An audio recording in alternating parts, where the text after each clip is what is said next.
Saudara-saudari, para lansia dan difabel yang terkasih dan dikasihi Tuhan. Misa pada sore hari ini dikhususkan untuk lansia dan difabel. Oleh karena itu, saya anggap siapa yang misa hari ini adalah para lansia dan difabel. Terutama Bu Didit itu. Lansia campuran. Oleh karena itu, di awal khotbah ini saya mau kasih satu pertanyaan sederhana. Lansia yang bisa jawab langsung angkat tangan dan nanti panitia akan langsung memberi hadiah.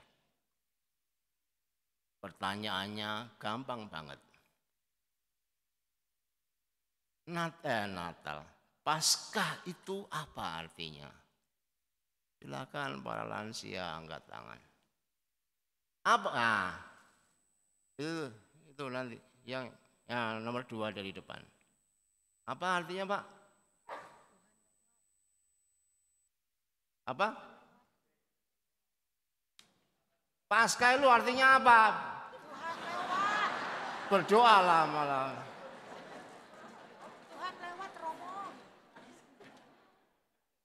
Ya enggak apa-apa karena sudah angkat tangan, silakan nanti dicek supaya dikasih hadiah. Oh, masih ada lagi mau angkat tangan ya? Yang tengah itu apa? Apa Paskah? Angkat tangan atau ngolet tadi dia? Itu tuh. Kenapa?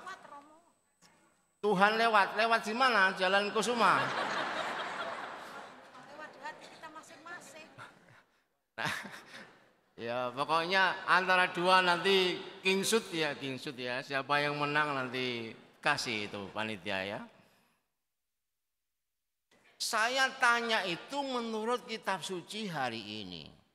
Jadi tidak menurut pelajaran agama, tidak menurut kata pastor, tapi menurut kitab suci hari ini. Kalau kita kaitkan dengan hari ini, Paskah berarti pembebasan dari kepikunan. Itulah Paskah. Paskah lansia adalah bebas pikun gitu ya. Kan jelas kitab sucinya, 2 murid tadi bersama Yesus tapi melihat tidak melihat. Ketemu merasa bukan, kan seperti itu orang pikun ya. Nah, berarti kitab suci hari ini adalah cocok untuk para lansia karena ini adalah 2 orang murid yang pikun. Sehingga kalau ada Emmaus Journey itu ya, EJ itu adalah kelompok para pikun itu. Kan menurut kitab suci hari ini loh ya, nanti saya dimarah-marahin itu ya. Tapi menurut kitab suci hari ini menurut saya Paskah adalah kebebasan dari kepikunan. Oleh karena itu pada hari ini saya ingin mengajak para lansia dan difabel melihat 3 poin berikut. 3, sekali lagi 3 itu berarti panjang. Karena sebelum misa saya sudah dipesani, Romo jangan panjang-panjang. Karena sudah pakai gamelan gitu kan. Sudah gamelan panjang, khotbahnya panjang, nanti para pikun stres gitu ya. Tapi ya enggak apa-apa, sekali lagi membuat Anda stres kan lumayan. Saya berarti adalah orang yang menghantar Anda ke surga. Jadi kalau Anda hari ini sabar, meskipun stres, berarti Anda masuk surga. Saya masuk neraka enggak apa-apa, yang penting Anda masuk surga. Yang pertama adalah penyebab kepikunan rohani. 2 orang murid menjadi pikun, tidak kenal lagi siapa Yesus yang bersama dengan mereka. Sebab kepikunan yang terjadi adalah 1 kecewa, 2 putus asa, 3 kehilangan harapan dan kemudian pulang kampung. Mereka kecewa karena Yesus mati. Padahal Yesus sangat mereka harapkan di masa mendatang. Mereka putus asa karena bertahun-tahun ikut Yesus malah berakhir dengan peristiwa yang buruk. Mereka kemudian pulang kampung ke Emmaus karena lebih baik hidup seperti dahulu daripada hidup dengan Yesus yang ternyata mati. Hal ini penting untuk para lansia. Kalau sudah lanjut usia, dilarang kecewa, dilarang putus asa, dan kemudian ngambekan dan ingin pulang kampung. Coba kalau misalnya lansia itu ngambek, misalnya bertengkar suami istri. Sudah pulangkan saja aku ke rumah orang tuaku loh. Nah, hati-hati ini biasanya lekas mati orang gini kan. Kenapa? Dia umur 80 tahun, pulangkan ke rumah orang tua. Orang tuanya di kuburan kok. Ya pasti kadang-kadang kan nggak jelas gitu kan. Maka para lansia dilarang tadi kecewa, putus asa, ngambekan, apalagi minta pulang ke rumah. Ini penafsirannya seperti itu. Bapak saya itu sering kali gitu. Pulang ke Ponorogo saya. Oh, tidak lama lagi mati. Ya itu. Maka menjadi penting untuk kita. Ternyata kita ini menjadi pikun, tidak bisa melihat Tuhan karena diselubungi oleh kekecewaan, diselubungi oleh keputusasaan, diselubungi oleh sikap yang ngambek tadi. Oleh karena itu pertanyaan untuk para lansia, silahkan dijawab ini nanti. Hadiahnya itu kalau nggak percaya ada hadiahnya itu di samping organ itu ya, merah-merah itu ya, ada hadiahnya. Pertanyaannya gampang. Siapa dari antara para lansia yang waktu Prapaskah kemarin berpuasa untuk tidak marah? Angkat tangan. Ayo, lansia yang gak marah selama masa Prapaskah. Ternyata lansia marah semua di sini kan? Gak ada yang angkat tangan. Wah, repot dengan lansia itu. Apalagi lansia ini prodiakon. Sudah lansia prodiakon lagi. Enggak jawab lagi ya. Ayo ya. Pertanyaan terus kalau enggak ada yang malah ganti. Siapa lansia yang masih suka ngambekan angkat tangan? Ayo suka ngambekan. Aku loh kurang perhatian sama anakku, kecewa. Siapa yang lansia muda kecewa? Enggak ada. Pura-pura enggak ada ini. Berarti hadiahnya disimpan. Sekarang teori kalau gitu.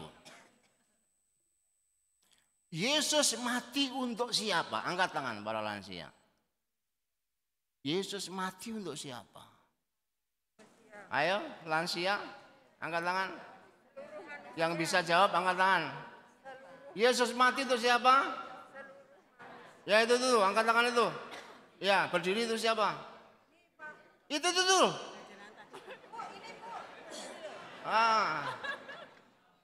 Untuk menebus umat manusia, dosa manusia, Romo. Kamu itu kurang kontekstual. Yang mau mati siapa? Yang mau mati kan para lansia. Maka Yesus mati untuk lansia. Kan gitu aja.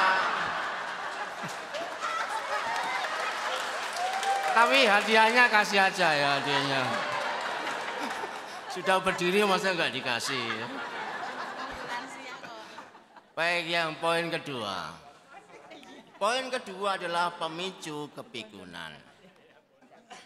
Pada dasarnya manusia itu memang semuanya, jadi yang merasa masih muda jangan sombong. Nanti kalau sudah tua sama saja. Kan? Jangan sombong lah. Kemudian sudah tua, sudah sama. Saya ini mumpung masih muda, ngecek-ngecek yang tua kan begitu kan. Tapi nggak apa-apa. Tapi yang jelas semua orang akan menjadi tua.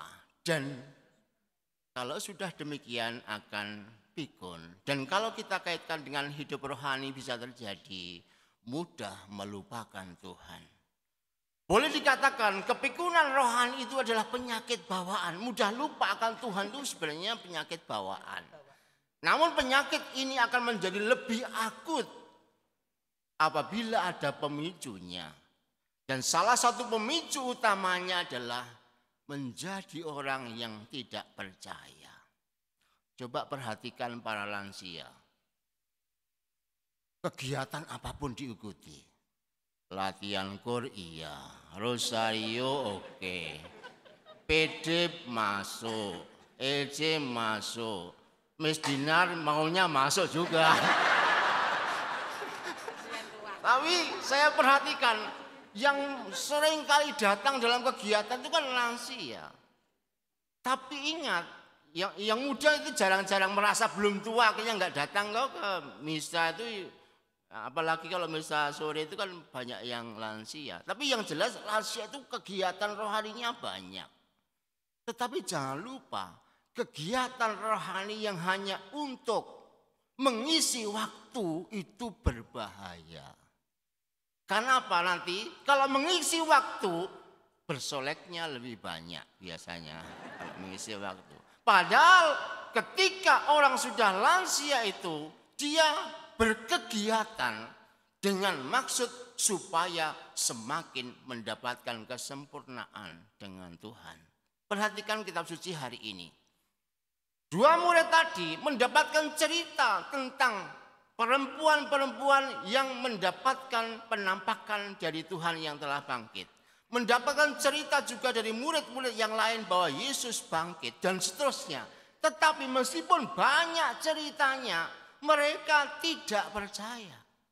Sama juga terjadi para lansia, bisa jadi kegiatannya banyak banget dalam kegiatan rohani, tapi nggak percaya. Buktinya apa? Kalau misa itu omongnya lebih banyak itu lansia. Jadi baru komuni sudah wow gitu kan. Mestinya baru komuni kan sudah lansia itu biasanya kan suaranya makin berkurang. Tetapi karena telinganya makin kurang pendengarannya, maka ngomongnya keras itu disangka pelan gitu ya. Aku loh tadi itu utangku baru nyaru utang di toko itu loh. Baru menerima komuni kok malah ngomong utang-utangan. Itu terjadi dalam kehidupan. Coba nanti kalau sudah pengumuman tuh, pasti lansia yang belakang tuh udah wung gitu kan. Sudah begitu. Karena merasa bahwa ngomongnya pelan-pelan. Itu terjadi karena pendengarannya yang kurang sebenarnya.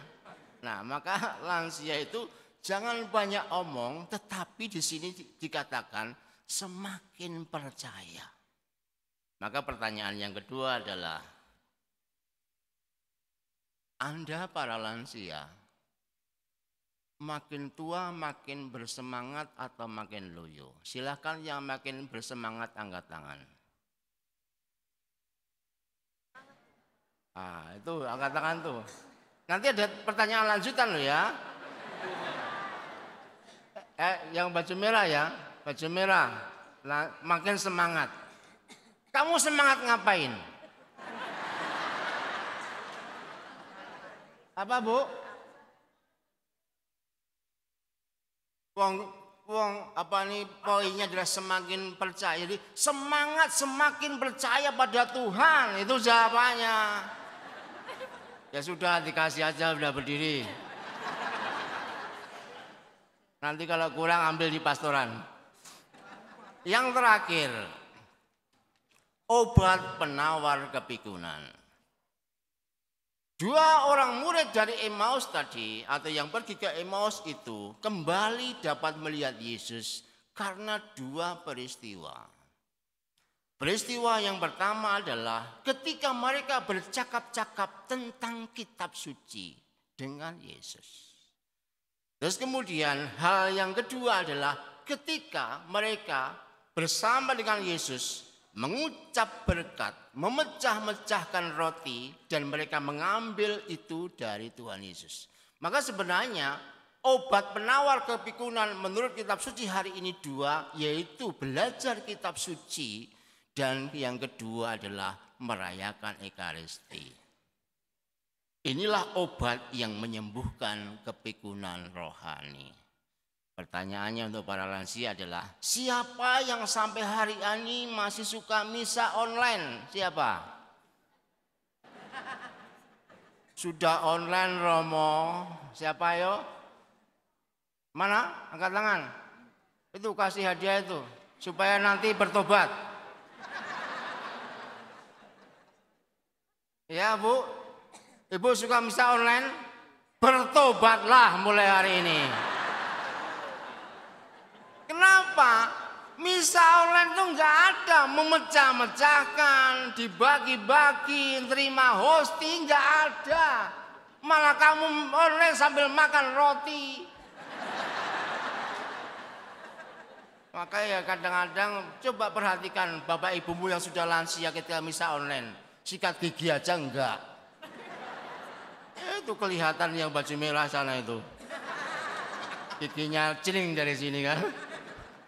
Nah, karena apa? Ya karena seringkali merasa enak nggak usah pergi ke gereja, apalagi nanti ketemu Romo yang membosankan bagi dia dan seterusnya. Itu kan seringkali membuat malas ke gereja. Tapi perhatikan di sini, obat penawar kepikunan supaya kita tidak pernah melupakan Tuhan terjadi 2 kali.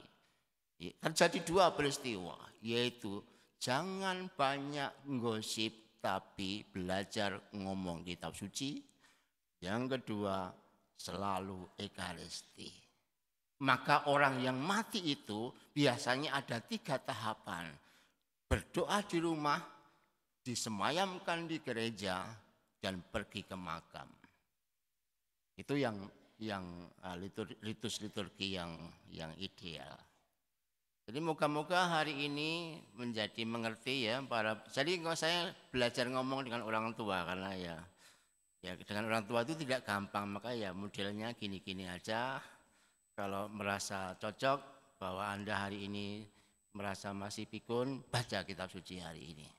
Dan terus untuk berdiskusi dengan suaminya, dengan anaknya, dengan teman-temannya, dengan istrinya dan seterusnya. Lalu yang terakhir, saya belum menyapa para difabel. Kalau para difabel, saya langsung bertanya. Siapa dari antara Anda semua para difabel yang bisa berdoa Bapa Kami? Ayo, siapa? Silakan maju. Kasih mic itu. Nah, kasih mic, bisa doa Bapa Kami enggak? Oh ya itu sana. Difabel yang bisa doa Bapa Kami silahkan, mic-nya kasih itu ya. Ada mic-nya? Hah? Ya kalau enggak kencang dari situ, coba berdiri dan berdoa. Yang berdiri nih ya. Nah, berdiri dan berdoa. Bapa Kami.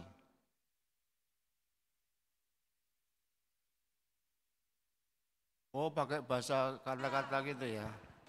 Saya malah nggak tahu itu. Romonya pakai bahasa. Tapi nggak apa-apa. Oke. Ya suruh begini-begini aja.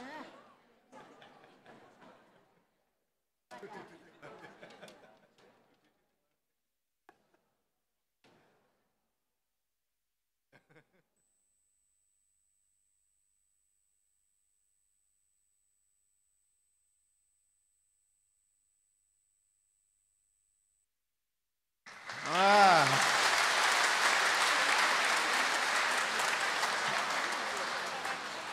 Saya mohon maaf karena nggak tahu ya, karena belum belajar huruf-huruf itu ya. Tapi kamu oke lah ya. Baik, yang masih ada nggak hadiahnya ini? Habis? Masih 2 ya, 2 sekarang. 2 untuk difabel. Siapa yang bisa doa tobat? Angkat tangan, difabel. Hadiahnya gede loh ini. Di dalamnya ada voucher. Ayo, kalau enggak saya kasih yang gampang. Siapa yang bisa tanda salib dari difabel? Angkat tangan. Itu tuh, baju hitam itu. Ya. Dengan kata-kata masuk gini-gini aja. Pelan. Dalam nama Bapa dan Putra dan Roh Kudus. Amin. Nah, yes. Itu baju hitam kasih hadiah itu. Baik, nanti pulang berdoa terus ya. Makasih. Oh ya, sip. Makasih Romo. Jangan saya bukan. Ah, Ya oke. makasih. Enggak. Ya. Terakhir, untuk difabel terakhir. Pertanyaan ini.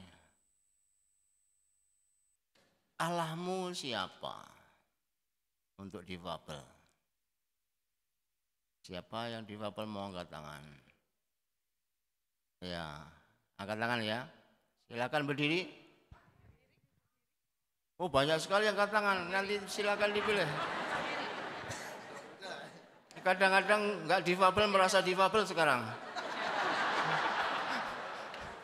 Ya yang itu. Yesus Kristus. Siapa? Kristus. Kurang. Allahmu adalah 3. Sebutkan. Allah Putra dan Kudus. Allah Bapa, Allah Putra dan Allah Kudus. Putra, Allah Roh Kudus. Baik, ya, oke.